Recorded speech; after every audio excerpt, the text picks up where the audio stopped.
Hello, boys and girls. What is that you hear? Let's take a listen for a second. I hear some maybe crickets and some lightning bugs maybe. Maybe some cicadas or frogs. Well, guess what? This all has to do with what we're learning this week. I have put some sounds on for a night in the country. A night in the country. And these are some of the sounds you may hear at night in the country, even where we live. So I'm going to pause my sounds real quick. And then we're going to get started with what we're doing this week. Before we get started, we always want to review what we learned last week. Last week, we talked about questions. What makes a question? And if you remember, this comes at the end of sentences when we ask a question. Who knows what this is? A question mark. Good job. So we like to ask questions when we read. We like to ask them before we read, when we're reading, so during, and after we read. And Miss Bumgarner taught you a song about how you can ask questions and how you can answer questions when somebody asks you. So get out your flying five guy, and I'm actually going to bring in somebody special, so hold tight. I'm coming back. This is the Flying Five Guy, and he helps us ask and answer questions when we read. So let's sing our song. So this is how it goes. Hold up your five and touch your fingers as we sing. I've got the who, what, where, when, why, and how. I've got the who, what, where, when, why, and how.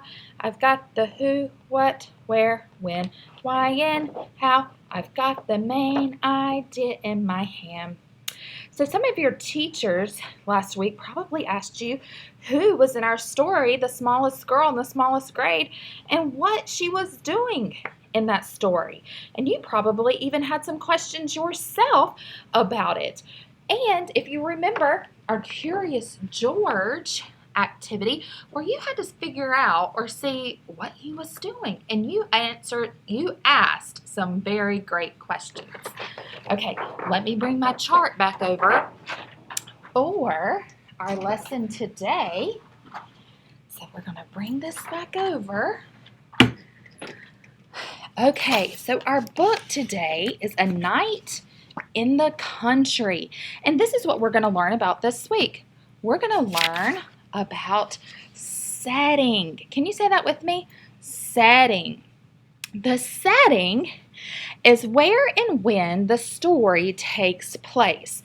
So when we read, we want to know where the story is happening and maybe what time of year or what time during the day the story is happening. Now we can kind of tell just by the title when this book is taking place. And where? It says night in the country. So, I know it's nighttime because it's in my title.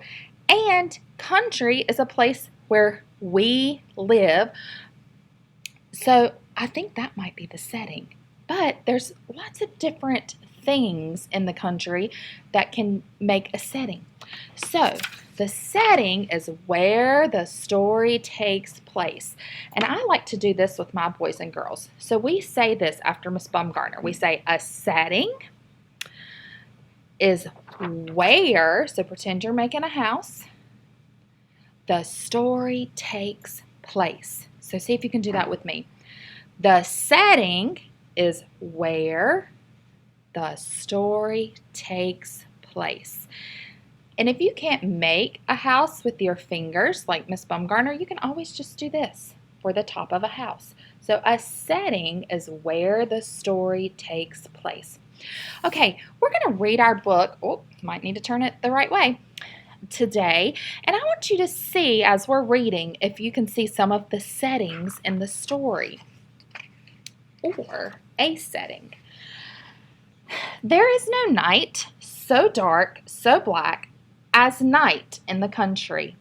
In little houses, people lie sleeping and dreaming about daytime things, while outside in the fields and by the rivers and deep in the trees, there is only night and nighttime things. So, wonder what time of day this story is happening. I just asked you a question, see if you can answer it. There are owls, great owls with marble eyes who swoop among the trees and who are not afraid of night in the country. Night birds. There are frogs, night frogs, who sing songs for every night. Reek, reek, reek, reek. Night songs.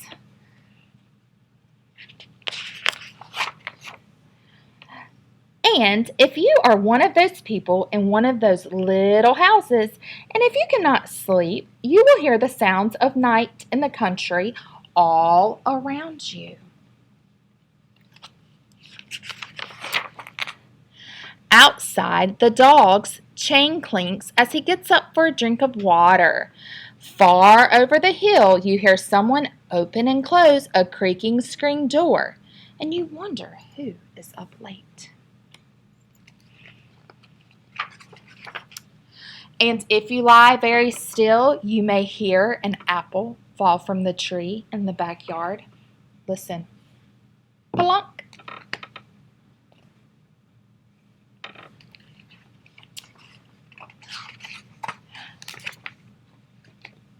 Plunk. Later, the rabbits will patter into your yard and eat pieces of your fallen apples, but only when they think you're asleep.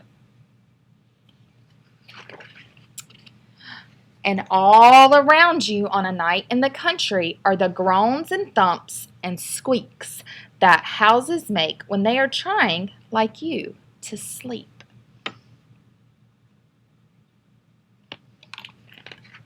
Outside, a raccoon mother licks her baby. So I want you to take a look at what you may see outside right now. So, remember where the story takes place is the setting. So, could this page be showing you some of the setting?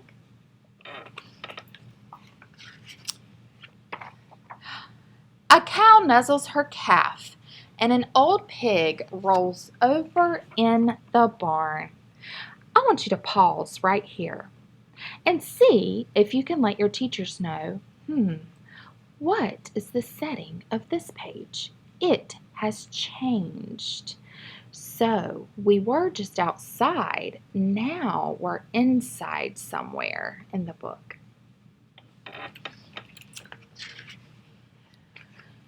And toward morning, one small bird will be the first to tell everyone that night in the country is nearly over. So see, the time of day is starting to change. The owls will go to sleep, the frogs will grow quiet, and the rabbits will run away. So, did daytime change? This looks a little bit different to me. So pause again and see if you can respond.